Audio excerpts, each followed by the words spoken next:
Assalamualaikum warahmatullahi wabarakatuh.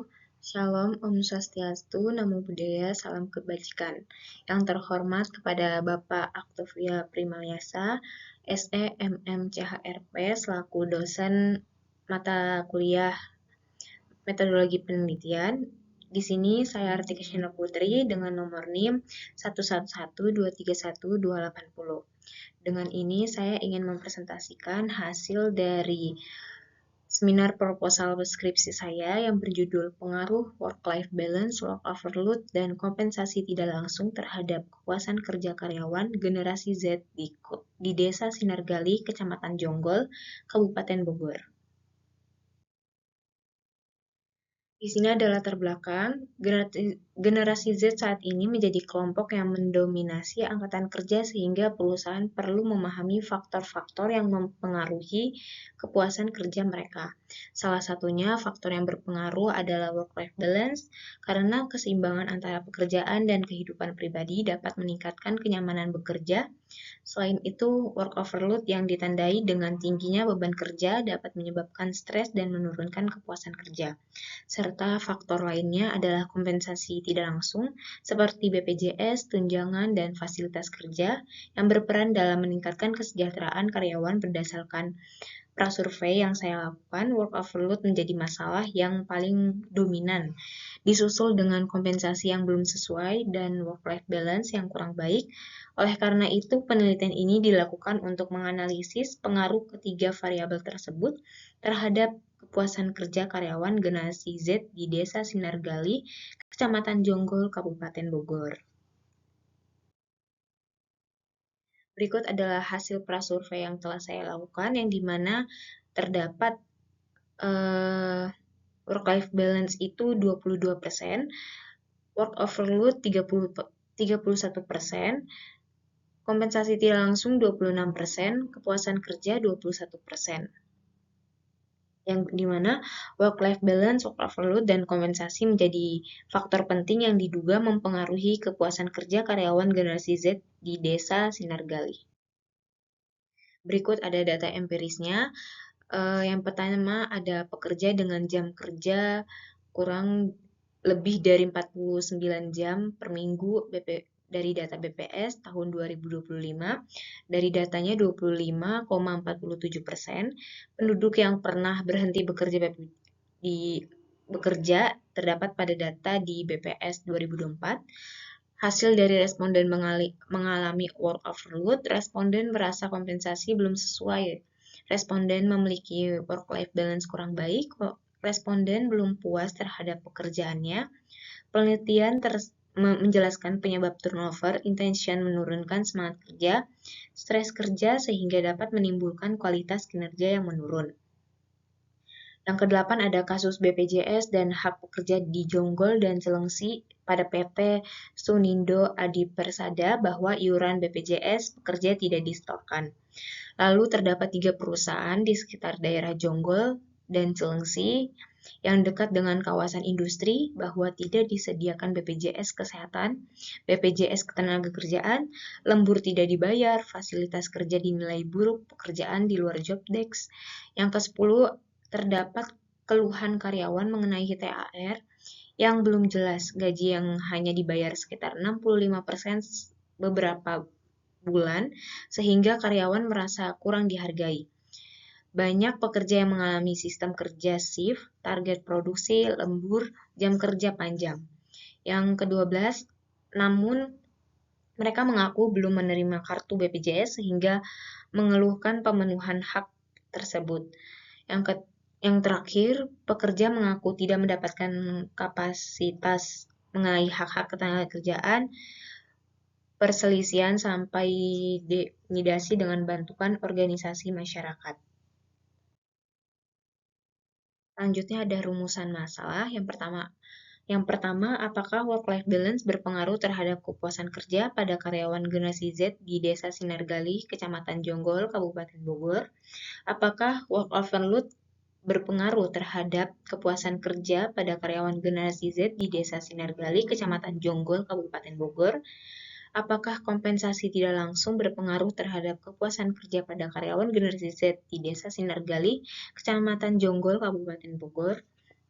Yang keempat, apakah work-life balance, work overload, dan kompensasi tidak langsung secara simultan berpengaruh terhadap kepuasan kerja pada karyawan generasi Z di Desa Sinargali, Kecamatan Jonggol, Kabupaten Bogor?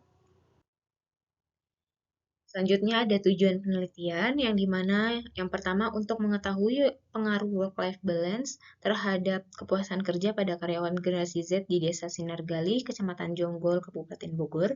Yang kedua untuk mengetahui pengaruh work-life balance, work overload terhadap kepuasan kerja pada karyawan generasi Z di Desa Sinargali, Kecamatan Jonggol, Kabupaten Bogor. Yang ketiga untuk mengetahui pengaruh kompensasi tidak langsung terhadap kepuasan kerja pada karyawan generasi Z di Desa Sinargali, Kecamatan Jonggol, Kabupaten Bogor. Yang keempat, untuk mengetahui pengaruh work-life balance, work overload, dan kompensasi tidak langsung secara simultan terhadap kepuasan kerja pada karyawan generasi Z di Desa Sinargali, Kecamatan Jonggol, Kabupaten Bogor. Selanjutnya di sini ada manfaat penelitian yang dimana terdapat dua, manfaat teoritis dan manfaat praktis. Secara teoritis, penelitian ini dapat memperkaya kajian di bidang manajemen sumber daya manusia mengenai pengaruh work-life balance, work overload, dan kompensasi tidak langsung terhadap kepuasan kerja di generasi Z.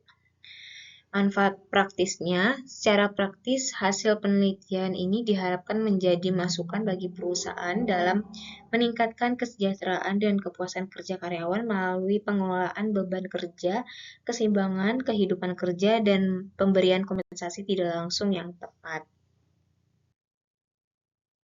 Selanjutnya di sini ada landasan teori. Dalam penelitian ini, landasan teori digunakan untuk menjelaskan mengenai work-life balance, work overload, kompensasi tidak langsung, dan kepuasan kerja berdasarkan teori serta pendapat dari para ahli yang relevan. Teori-teori tersebut diperoleh dari buku jurnal ilmiah dan penelitian terdahulu yang berkaitan dengan topik penelitian. Selanjutnya ada grand theory, yang dimana menggunakan teori dua faktor, two-factor teori yang dikemukakan oleh Frederick Herzberg, menjelaskan bahwa kepuasan kerja dipengaruhi oleh dua faktor, yaitu motivator faktor yang meningkatkan kepuasan kerja dan hygiene faktor yang mencegah ketidakpuasan kerja. Maka dari itu, penelitian ini work-life balance, work overload, dan kompensasi tidak langsung termasuk ke dalam hygiene faktor karena berkaitan dengan kondisi kerja dan kesejahteraan karyawan. Oleh karena itu, teori ini digunakan sebagai dasar untuk menjelaskan pengaruh ketiga variabel tersebut terhadap kepuasan kerja karyawan generasi Z. Selanjutnya di sini ada faktor penentu kepuasan kerja. Yang pertama ada work-life balance, yaitu keseimbangan antara tuntutan karir dan kehidupan pribadi sangat esensial bagi kenyamanan dan kesehatan mental generasi Z. Yang kedua ada work overload, yang dimana kondisi beban atau tuntutan kerja melebihi kapasitas dan batas waktu memicu kelelahan fisik dan mental.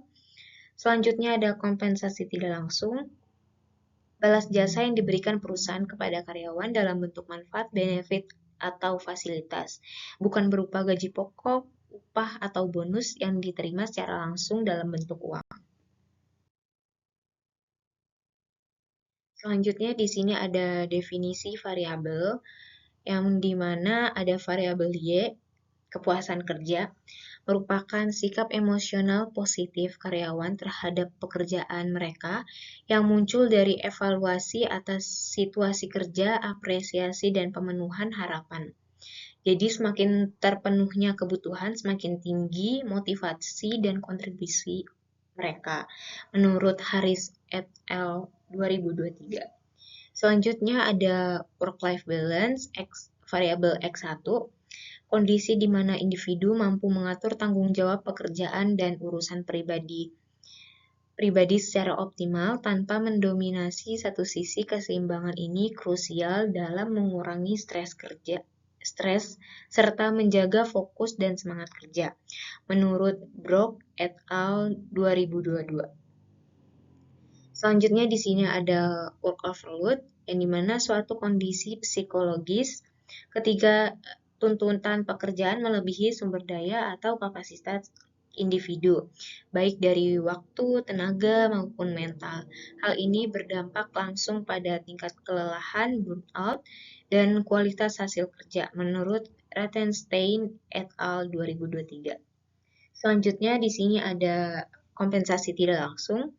Menurut Hasibuan 2002-118 dalam kutipan Ahmad Hardiansyah 2022, dimensi kompensasi tidak langsung yaitu merupakan balas jasa yang diberikan kepada karyawan dalam bentuk kesejahteraan employee welfare di luar gaji atau upah. Selanjutnya di sini ada kerangka konseptual. Berdasarkan kerangka konseptual tersebut, dapat disimpulkan bahwa penelitian ini bertujuan untuk mengetahui work-life balance, work overload, dan kompensasi tidak langsung terhadap kepuasan kerja karyawan generasi Z di Desa Sinargali, Kecamatan Jonggol, Kabupaten Bogor. Selanjutnya ada hipotesis penelitian, yang dimana H1 work-life balance berpengaruh positif dan signifikan terhadap kepuasan kerja pada karyawan generasi Z di Desa Sinargali, Kecamatan Jonggol, Kabupaten Bogor. Selanjutnya ada H2, work overload berpengaruh negatif signifikan terhadap kepuasan kerja pada karyawan generasi Z di Desa Sinargali, Kecamatan Jonggol, Kabupaten Bogor. Selanjutnya ada H3, kompensasi tidak langsung berpengaruh positif dan signifikan terhadap kepuasan kerja pada karyawan generasi Z di Desa Sinargali, Kecamatan Jonggol, Kabupaten Bogor. Selanjutnya, work-life balance, work overload, dan kompensasi tidak langsung secara simultan berpengaruh signifikan terhadap kepuasan kerja pada karyawan generasi Z di Desa Sinargali, Kecamatan Jonggol, Kabupaten Bogor. Selanjutnya ada metode penelitian. Yang pertama ada pendekatan. Penelitian ini menggunakan metode penelitian kuantitatif dengan pendekatan asosiatif.